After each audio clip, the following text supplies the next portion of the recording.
This estimate was completed, reviewed, verified, and then it was left out, completely ignored.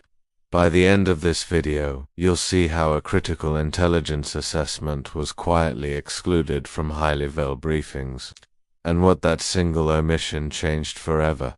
Intelligence work isn't about fortune, it's not about absolute certainty. It's about calculating probabilities, about weighing risks and assessing potential outcomes.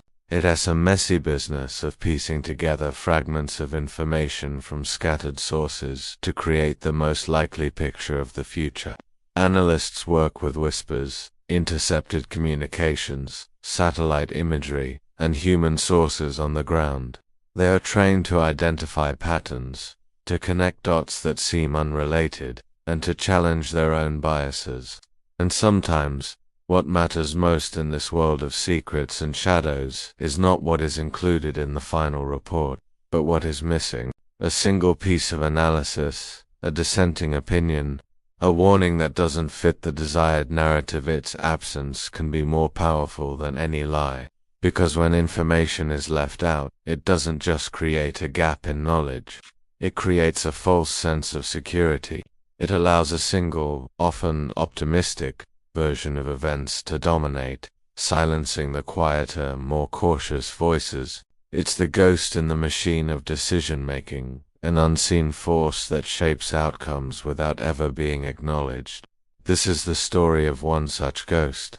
The estimate in question was produced by a team of dedicated analysts following standard, rigorous procedures. They weren't rookies. They were seasoned professionals who had spent years studying their subject. They gathered data from multiple independent sources: signals, intelligence, human reports, and open-source information. They cross-checked every piece of information, debating its validity and its implications for hours on end. Their work was meticulous, driven by a commitment to objectivity. What they concluded challenged the prevailing assumptions that were already circulating at the highest levels of government. The official narrative was one of control, of manageable risk. But this team's analysis painted a different picture. It wasn't a forecast of doom, but it was a sober warning. They had identified a set of indicators that, when combined, suggested a far more volatile and unpredictable situation was developing than leadership was being told. Their report was reviewed by their superiors, and its methodology was found to be sound. It was a solid piece of intelligence work, the kind that is supposed to inform and guide decision-makers. But it had one fatal flaw: it was inconvenient. The content of the analysis wasn't dramatic or sensational. It didn't predict a definite catastrophe. Instead, it suggested a different trajectory for events, one that was significantly riskier and more complex than the official briefings implied. It highlighted vulnerabilities that the accepted narrative glossed over. The estimate didn't contradict the known facts, it contradicted the prevailing optimism. It was the voice in the room saying, "Wait a minute, are we sure about this? Have we considered this alternative possibility?" In the world of intelligence, this kind of dissenting view is crucial. It's called red teaming or alternative analysis.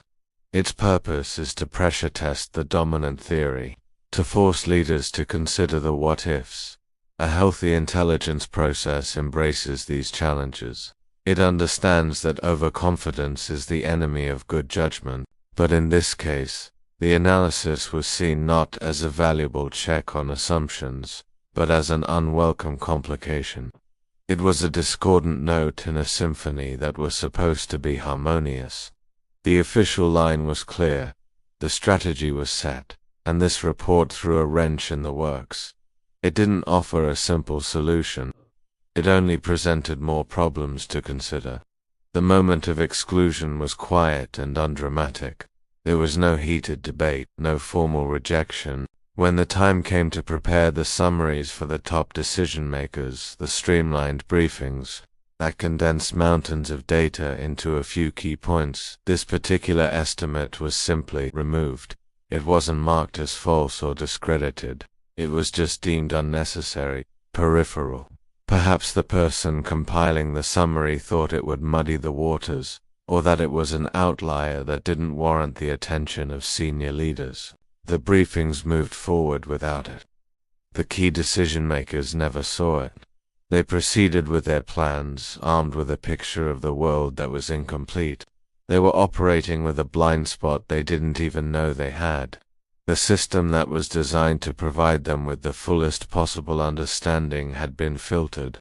The warning was silenced before it could ever be heard. What came after is a matter of history. Events on the ground began to unfold, not according to the optimistic briefings, but in a way that mirrored the predictions of the excluded estimate. The situation grew more volatile, the risks materialized, and the carefully laid plans began to unravel. In the aftermath, as leaders scrambled to understand what went wrong, they asked the inevitable question: why weren't we warned? Why wasn't the intelligence clearer? The irony is that the warning had existed. The answer was there all along, typed up, verified, and sitting in a file. It simply wasn't included in the final presentation. The failure wasn't a lack of foresight, it was a failure of transmission. A crucial message was left in the drafts folder. Years later, the original estimate quietly resurfaced, buried deep within a trove of declassified material. It wasn't presented as a smoking gun or evidence of a grand conspiracy.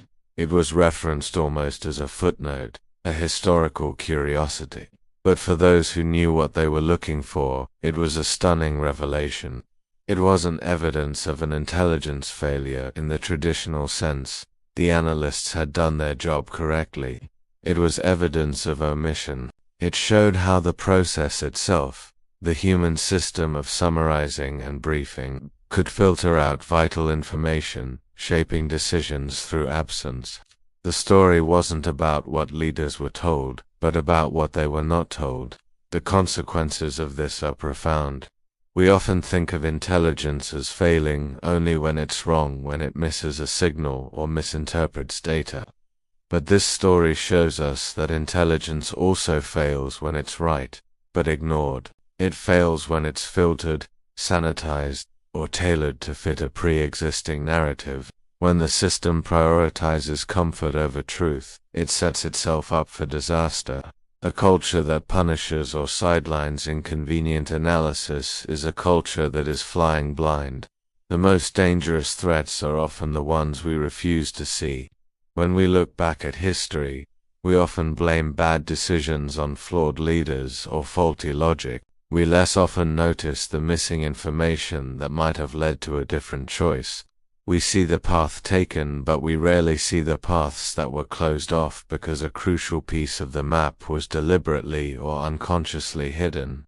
And sometimes the most important line in the entire story was the one that was written, reviewed, and then left out. If you're interested in the intelligence history that gets ignored, Unfiled History publishes one new story every single day. Thanks for watching.